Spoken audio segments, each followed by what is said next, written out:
भक्तजनों, मैं गायक चुन्नू बाबा आप सभी शिव भक्तों को कोटि कोटि नमन कर रहा हूँ। भक्तजनों, मेरा ये डीवीडी जो क्रोम म्यूजिक के बैनर तले आप सबके बीच जा रहा है, जिसका नाम है कथा धनेश्वर धाम की, जिसे अपने लेखनी से सजाए हैं वरिष्ठ माननीय कवि मुन्ना शाह मुनमुन जी, जिसे संगीत से संवारे हैं राजकमल सिन्हा जी। तो भक्तजनों, चलते हैं उस नगरी की ओर जो बिहार राज्य के जिला गोपालगंज थाना बैकुंठपुर में स्थित है, जहां द्वापर युग की बनी प्राचीन कालीन मंदिर जो आज भी वर्तमान में मौजूद है, जहां भयंकर धर्म युद्ध हुई थी, जहां खून की नदी बह चली थी, जहां लाशों की ढेर लगी थी, जहां अकाल लोगों की मृत्यु हुई थी, जहां राजसूय यज्ञ की गई थी, जहां श्री कृष्ण के संग पांडव आए थे। तो भक्तजनों, इसी पावन पवित्र धरती का वर्णन आप सबके बीच करने जा रहा हूँ। ये जो बाबा की नगरी है, ये जो उनकी मंदिर है, उस मंदिर के चारों ओर गिरी गोसाई ब्राह्मण की एक सराहनीय बस्ती है जो अत्यंत लाभदायक मानी जाती है, जहां हर रोज भक्तजनों की एक लंबी कतार लगती है और हर जुबान बोलती है बम भोले बम बम भोले, बम बम बम बम भोले, और हर हर महादेव की गूंज से ये धाम सिंहासनी गूंज उठती है। तो भक्तजनों, अब चलते हैं उस कथा की ओर। तो प्रेम से बोले बाबा धनेश्वर नाथ की। Director Rajkamal Sinha. Call on 9279322421. Check it out. ध्यान लगा के सुनो ये भक्तों, जय जय जय जय जय। ध्यान लगा कर सुनो ये भक्तों, ये है गजब कहानी। कोई कहे है भोले शंकर, कोई ओघर दानी। ये है सच्ची कहानी, हाँ जी सच्ची कहानी। धनेश्वर नाथ की कहानी, सिंहासनी धाम की कहानी। ये है सच्ची कहानी, हाँ जी सच्ची कहानी। धनेश्वर नाथ की कहानी, सिंहासनी धाम की कहानी।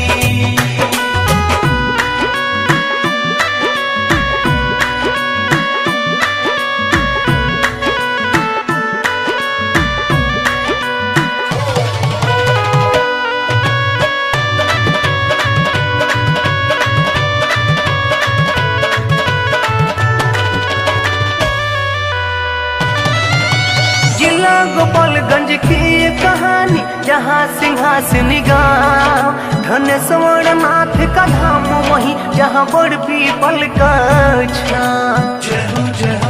युद्ध हुई थी द्वापर युग में, जीत हुई थी धर्म की, मिला सजा पापी जन को जिसने पाप को कर्म की।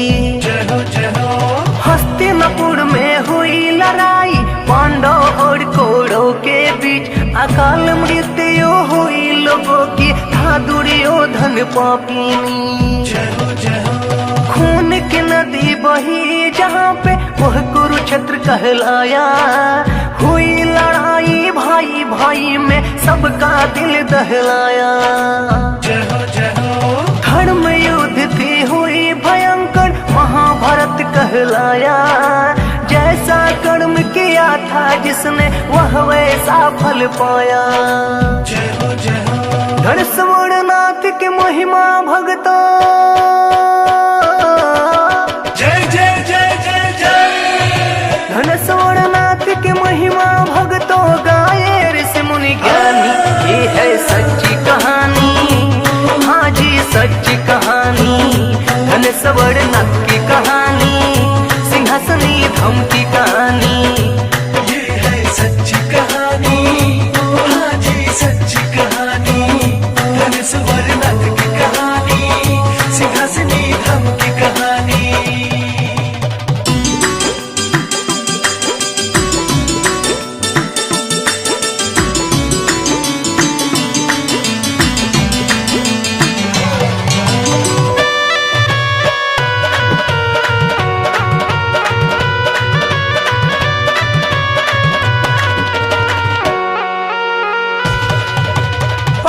का घड़ा भरा जब उसका आया वह रणवीर, अपने कुल का खून जब देखा धरती गई थी सीन। प्राश्चित कैसे कटे पांडव दिल में थी ये बानी, राजसूय यज्ञ करने की मन ही मन में ठानी। पांचों पांडव कृष्ण के संग में आई थी द्रौपदी रानी, पावन मन भावन सुहावन स्थल देखी सुहानी। ऋषि मुनि देवता ब्राह्मण सबको वहाँ बुलवाए, राजसूय यज्ञ करने की शुभ संदेश सुनाए। एक रात्रि में 52 घंटा हुआ तलब खुलवाए, शिव धनेश्वर नाथ जी का लिंग स्थापित कराए। धनेश्वर नाथ के महिमा से भक्तों जय जय जय जय जय। धनेश्वर नाथ के महिमा से भक्तों राजसूय यज्ञ ठानी। ये है सच्ची कहानी, हाँ जी सच्ची कहानी, धनेश्वर नाथ की कहानी, सिंहासनी धम की कहानी। ये है सच्ची कहानी, हाँ जी सच्ची कहानी, धनेश्वर नाथ की कहानी, सिंहासनी धम की कहानी।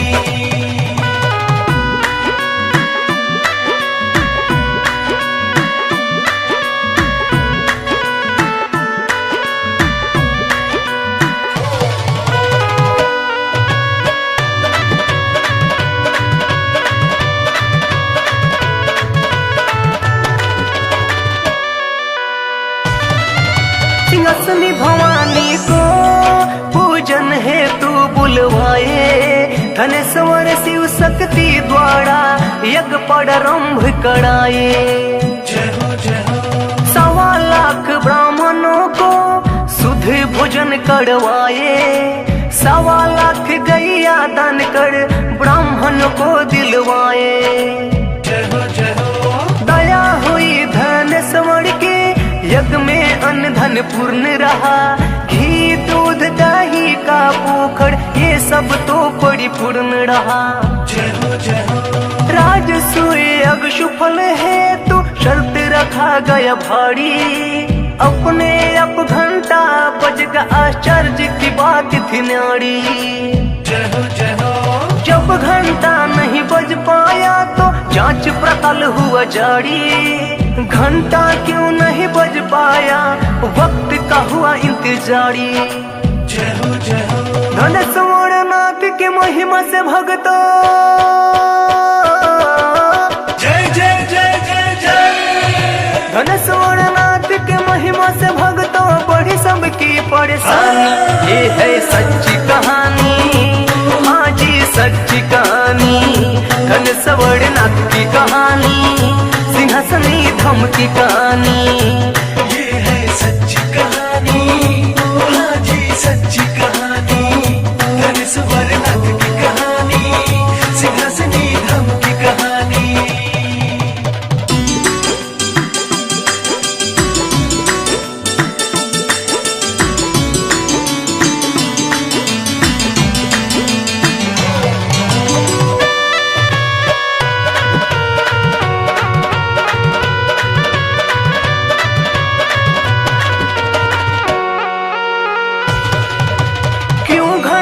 नहीं बज पाया जांच पड़ताल हुआ जारी, दिव्य दृष्टि से सृष्टि को जब देखे कृष्ण मुरारी। सुपर्ण डोम नहीं भोजन किए थे वे शिव पुजारी, धनेश्वर नाथ की कृपा से थे ब्रह्मचारी भारी। हुई बेचैनी सबके मन में कैसे उन्हें बुलाए, यज्ञ सफल है तो उन्हें जल्द भोजन करवाए। हुआ आदेश श्री कृष्ण को भीम को भेजे बुलाने, हर हालत में सुपन जी को यज्ञ में उपस्थित कराने। चले बुलाने भीम सिंह जी जैसे हुआ सवेरा, यज्ञ स्थल के कुछ दूरी पर खासूपन जी का डेरा। जय हो जय हो। धनस्वरनाथ की महिमा से भगतो, जय जय जय जय जय। धनस्वरनाथ की महिमा से भगतों भीम को हुई परेशानी। ये है सच्ची कहानी, हाँ जी सच्ची कहानी। धनस्वरनाथ की कहानी, सिंहासनी धम की कहानी। ये है सच्ची कहानी, हाँ जी सच्ची कहानी। धनस्वरनाथ की कहानी, सिंहासनी धम की कहानी।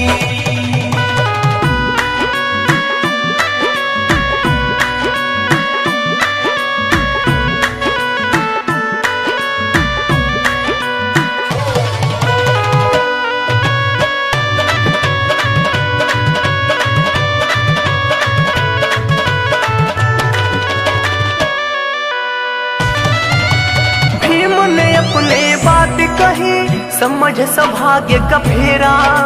भोजन करने चलिए प्रभु, पर थाना प्रेम घनेरा। जय हो जय हो। सुपन बोले भीम सिंह जी, एक कार्य करना होगा। कमंडल उठाकर चलने का शर्त मंजूर करना होगा। जय हो जय हो। 10,000 हाथी का बल था भीम को अपने तन में। ये कौन सी बड़ी बात है, गर्व था उनके मन में। जय हो जय हो। चले उठाने कमंडल को, कमंडल न उनसे हिल सका। जिससे साथ चलने का शूपन का आदेश न मिल सका। जय हो जय हो। घबराए भीम शक्ति लगाए, मन में दुख हुआ भारी। खाली हाथ लौटना होगा, मन में किए बिचारी। जय हो जय हो। धनस्वरनाथ की महिमा से भगतो, जय जय जय जय जय। धनस्वरनाथ की महिमा से भगतों भीम को हो गई हानि। ये है सच्ची कहानी, हाँ जी सच्ची कहानी। धनस्वरनाथ की कहानी, सिंहासनी धम की कहानी। ये है सच्ची कहानी, हाँ जी सच्ची कहानी।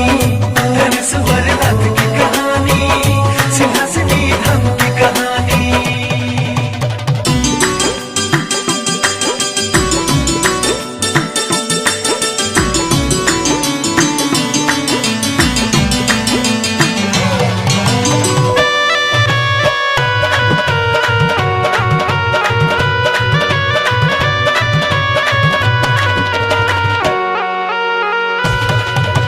खाली हाथ लौटे भीम जी, रहस्य की बात बताए। मन का दर्प चूर्ण हुआ था, मन ही मन घबराए।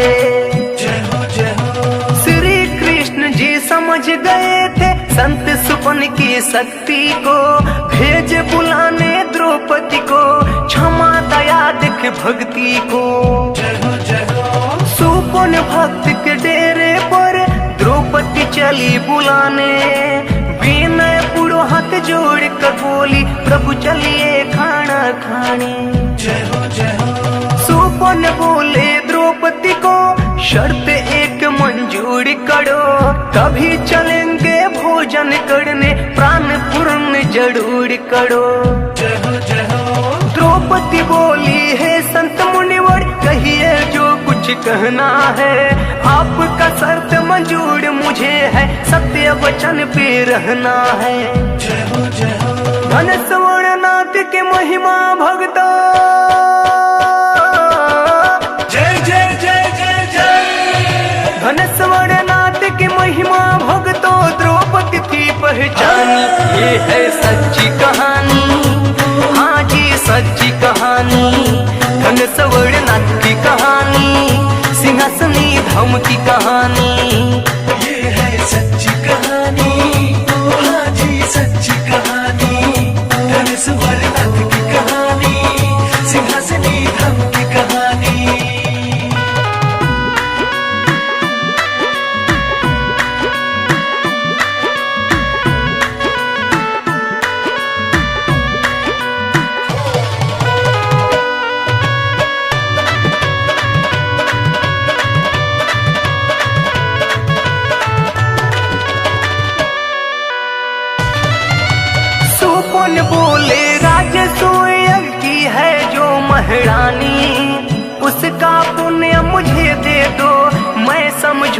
मोक्षदानी। जय हो जय हो। सुपन जी की बातें सुनकर द्रौपदी पड़ी उलझन में, यज्ञ का पुण्य सब कैसे दे दूं सोचने लगी मन में। जय हो जय हो। सोचते सोचते कुछ क्षण में एक बात याद उन्हें आई, शंके का समाधान देख कर खुशियां मन में छाई। जय हो जय हो। संत मिलन को जाइए तजिए ममता अभिमान, ज्यो ज्यो पग बढ़ाए हुआ कोटि यज्ञ समान। जय हो जय हो। द्रौपदी बोली सुपन जी जैसे संत की यहाँ हुआई, जितना पग हूँ बढ़ाई कोटि यज्ञ का फल हूँ पाई। जय हो जय हो। धन स्वरनाथ की महिमा से भगता, जय जय जय जय जय। धन स्वरनाथ की महिमा से भगतों द्रौपदी बन गई दानी। ये है सच्ची कहानी, हाँ जी सच्ची कहानी। धन स्वरनाथ की कहानी, सिंहासनी धाम की कहानी। ये है सच्ची कहानी, हाँ जी सच्ची कहानी। धन स्वरनाथ की कहानी, सिंहासनी धाम की कहानी।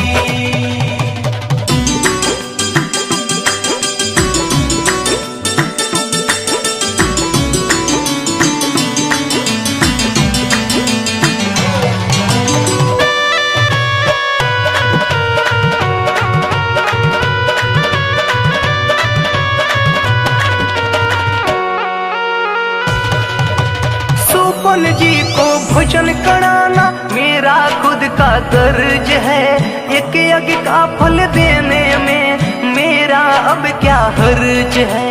जय हो जय हो। सुपन संत से द्रौपदी बोली शर्त आपका मंजूर है, एक यज्ञ का फल देने को हम तैयार जरूर हैं। जय हो जय हो। संत सुपन जी खुश हुए कमंडल उठाकर चल दिए, द्रौपदी का मन खुश हुआ सदा खुशी विह्वल किए। जय हो जय हो।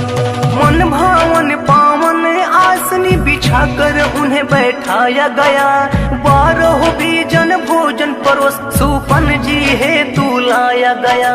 जय हो जय हो। सुपन भोजन करने बैठे जो एक समादर्शी थे, 12 बीजन संघ मिलाकर खाने वाले तत्वदर्शी थे। जय हो जय हो। घन स्वरनाथ की महिमा से भगतों, जय जय जय जय जय। घन स्वरनाथ की महिमा से भगतों सुपन थे ब्रह्म ज्ञानी। ये है सच्ची कहानी, हाँ जी सच्ची कहानी।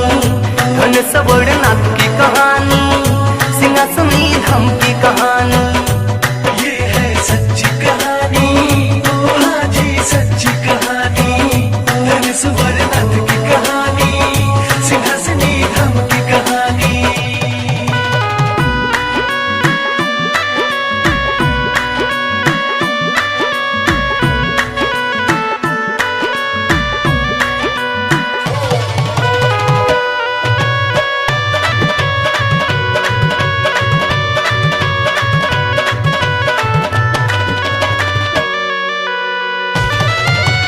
द्रौपदी देखी सुपन जी भोजन सब कुछ एक कर खाने लगे, मन में आया सुपन जी जाति का असर दिखाने लगे। जय हो जय हो। द्रौपदी का मन का भाव सुपन जी जब भाप गए, भोजन छोड़कर मन ही मन क्रोध वेश में कांप गए।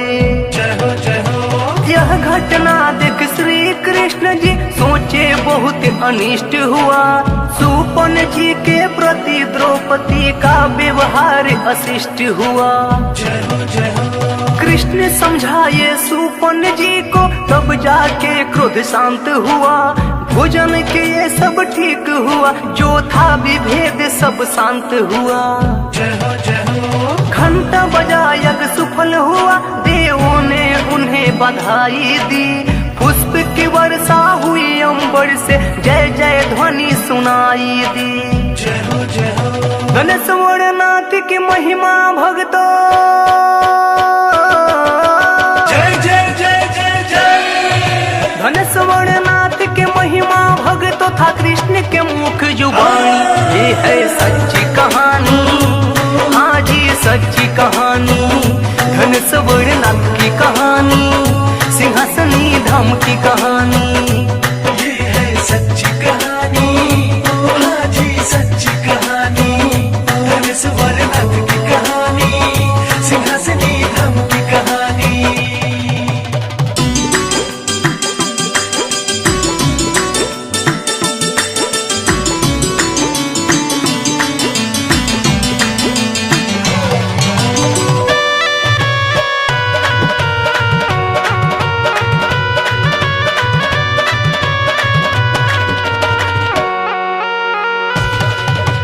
बाबा धनेश्वर नाथ की कृपा का जग में जय गान हुआ।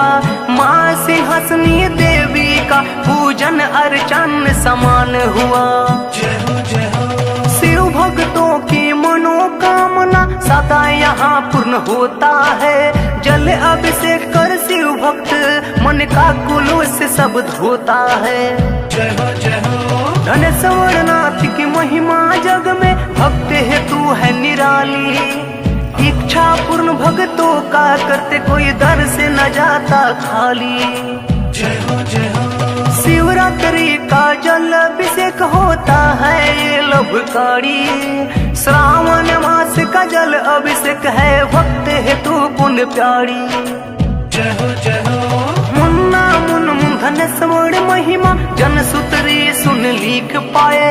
चुनो बाबा भक्त लभित आनंद से सबको सुनाए। जय हो धनेश्वर नाथ की महिमा भक्तो जय जय जय जय जय धनेश्वर नाथ की महिमा भक्तो अमृत की है वाणी। ये है सच्ची कहानी, हाँ जी सच्ची कहानी, धनेश्वर नाथ की कहानी, सिंहासनी धाम की कहानी। ये है सच्ची कहानी, हाँ जी सच्ची कहानी, धनेश्वर नाथ की कहानी, सिंहासनी धाम की कहानी। ये है सच्ची कहानी, हाँ जी सच्ची कहानी, धनेश्वर नाथ की कहानी, सिंहासनी धाम की कहानी। ये है सच्ची कहानी, हाँ जी सच्ची कहानी, धनेश्वर नाथ की कहानी, सिंहासनी धाम की कहानी। Chrome Digital Music Workstation.